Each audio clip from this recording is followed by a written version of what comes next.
The night was warm, mid-June, 1951. The city pulsed with a restless energy, the kind that only New York can conjure after dark. The air was thick with the scent of hot asphalt and distant food carts, and the hum of conversation drifted through the streets like a living thing. Times Square buzzed with neon lights and yellow cabs, a dazzling spectacle of color and movement. The sidewalks overflowed with people, tourists craning their necks at the glowing billboards, locals weaving through the crowd, and street performers adding their own rhythm to the night. Suddenly, in the midst of this electric chaos, a man appeared out of nowhere. Witnesses swore he materialized in the street, looking utterly lost. One moment, the crosswalk was empty. The next he stood there, as if conjured by the city itself. He wore old-fashioned clothes, his face frozen in shock, as if he'd stepped from another era. His suit was out of style, his hat perched awkwardly on his head, and his eyes darted around, wide with confusion and fear. People stared. He was a living anachronism, out of place and time. Whispers rippled through the crowd as they tried to make sense of this strange figure who seemed to have wandered in from a different decade. A taxi screeched, unable to stop. The driver's shout was lost in the cacophony, tires squealing as the cab hurtled toward the bewildered man. The man was struck, and the city's energy halted. Onlookers gathered, horrified, their laughter and chatter replaced by gasps and cries. In an instant the vibrant night was pierced by tragedy. The mysterious stranger now lay still, his sudden arrival overshadowed by his abrupt death.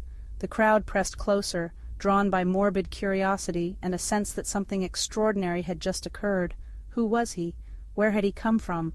No one recognized him, and his clothes seemed to belong to another time. The questions hung in the air, unanswered and unsettling. The police had no idea they were at the start of one of New York's strangest mysteries, a puzzle that would baffle investigators, captivate the public, and leave a permanent mark on the city's history. At the morgue, the mystery deepened. The man's clothes belonged to the late 1800s. Frock coat, waistcoat, button-up shoes, all immaculate. His mutton chops and formal bearing matched the era. Police thought he might be an actor, but no one was missing from any show. He carried no modern ID, no license, no social security card. It was as if he'd stepped straight from the past. The only name they had was John Doe, but it was clear he had a story lost to time. The investigation would have to look backward, not forward. The real clues were in his pockets, a handful of coins and banknotes, all from the 1870s, crisp as if new. There was a letter addressed to Rudolph Fentz, postmarked June 1876, and a business card, Rudolph Fentz, Jr., commercial traveler. The address led nowhere. The building was long gone. A receipt for horse and carriage care, dated from the same era, completed the time capsule. Every item pointed to the Gilded Age, yet the man lay in a 1950s morgue. The evidence was impossible but undeniable. The police were left with a ghost from history, and a name, Rudolph Fentz. The case landed on Captain Hubert V. Rimes' desk, a seasoned detective known for his meticulous attention to detail and relentless pursuit of the truth.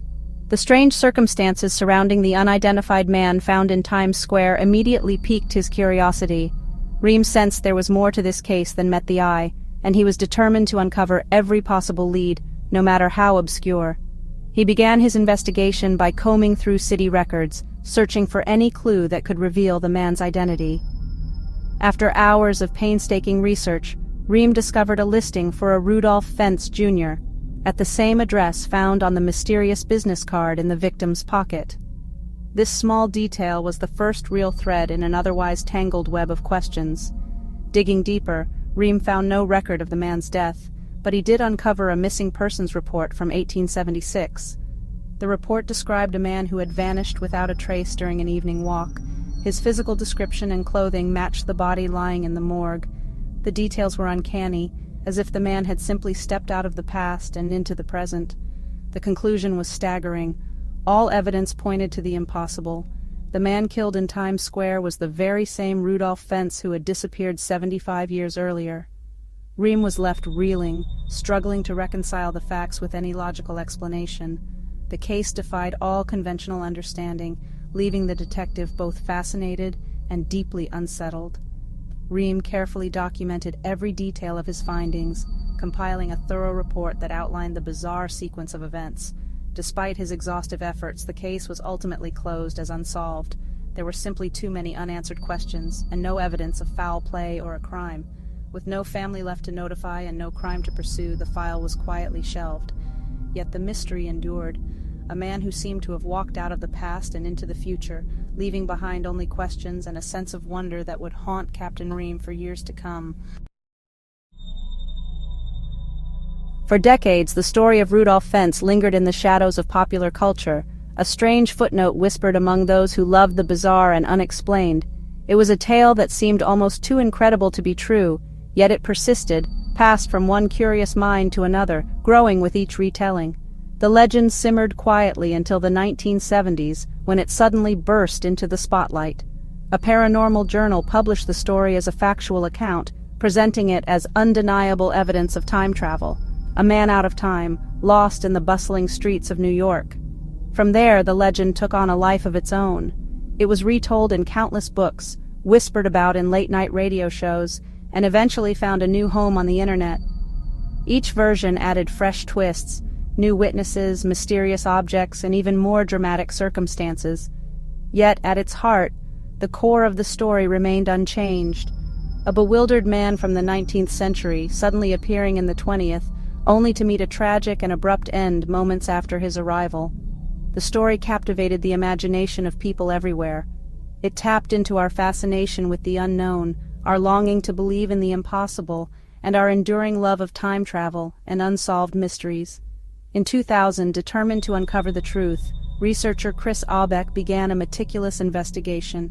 He scoured archives, combed through old police files, and searched for any trace of Rudolph Fentz in official records. But his search turned up nothing. No police reports, no newspaper articles, not a single official document to support the tale. The trail was cold, and the evidence simply didn't exist. Instead, Aubeck traced the origins of the story to a 1951 science fiction short story called I'm Scared, written by Jack Finney. The details matched almost exactly, revealing the true source of the legend. In the end, the legend of Rudolph Fentz was not a case of time travel, but a fascinating example of fiction being mistaken for fact, a reminder of how easily stories can blur the line between reality and myth. So is that the end? For most, yes, Jack Finney's story explains it all.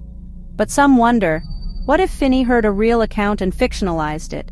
Maybe the records were lost or hidden. The debate endures, pitting logic against our fascination with the impossible. Was Rudolph Fentz a lost time traveler, or a character who escaped fiction? The mystery keeps him alive in our imagination, leaving us to wonder, if a man could fall through time by accident, could it happen again? And if you took a walk tonight, where or when might you end up?